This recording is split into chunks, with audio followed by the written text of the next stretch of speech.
your idea was to swing the putter very straight, and you had your eyes, I would say your eyes were too far inside the golf ball, and these are just the patterns that we're trying to overcome. And it's helpful to kind of know for a while, this was my tendency and this is what I need to do to overcome my tendency. Because right now, you need to do a lot of conscious movement until the movement in your cerebellum, you create a new pathway, basically, in your brain. And then whenever you get up to putt, you have a new pathway, and it's just going to take some conscious effort. Right. Maybe not a lot, because you have this history of excellent physical learning, right? But if we, those were your eyes and they were too inside. So you need your right eye 3 inches behind the bottom of the ball. So you could use a ball marker on a green, a little plastic ball marker, and set the ball right on top of that. You said 3 inches behind the ball?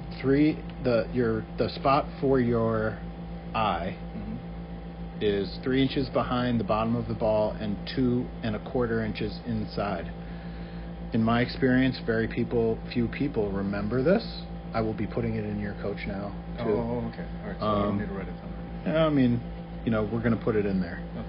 So, hold on to that number. It's something that I have refined for myself. You can use that same stick drill and test it and fiddle with it.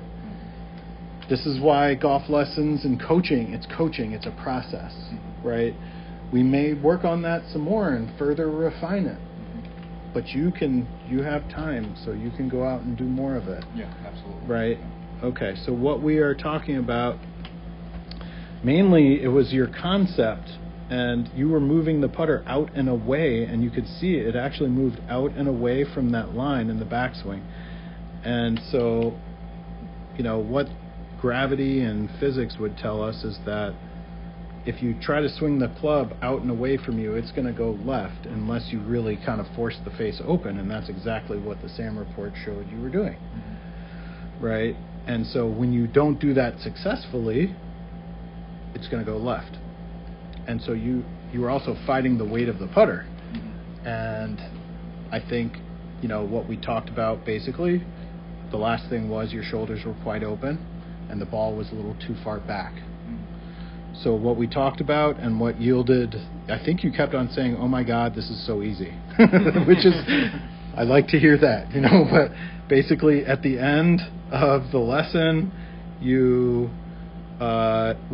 we moved the ball up in your stance. We worked on forearm alignment, right, with the stick and the hair bands, and just being more external versus internal. And that was a big emphasis, I would say, of the session, because you like repetition and you like being technical. You're a technician, right? And we need to get outside of the technician and be more in the environment and the art. And keep your eyes connected to the target. Visualize the ball rolling on the ground. Great story that I'll end this with. My teacher was a famous player in Chicago, probably the best black golfer in the country, in between Calvin Peete and Tiger Woods.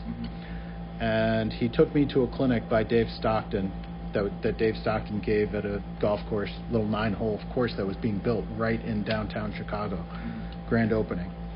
And Stockton knew who he was, and I thought that was huge. Stockton won the PGAs. Famous guy. He talked about putting, talked about full swing, and this was the 90s, so he'd been a pretty good player recently. And he said, you just have to remember, you need to think about the fact that you're rolling the ball on the ground. And I was like, come on, man, you got to give me more than that. Like, what are you even talking about? So my mind wasn't even oriented.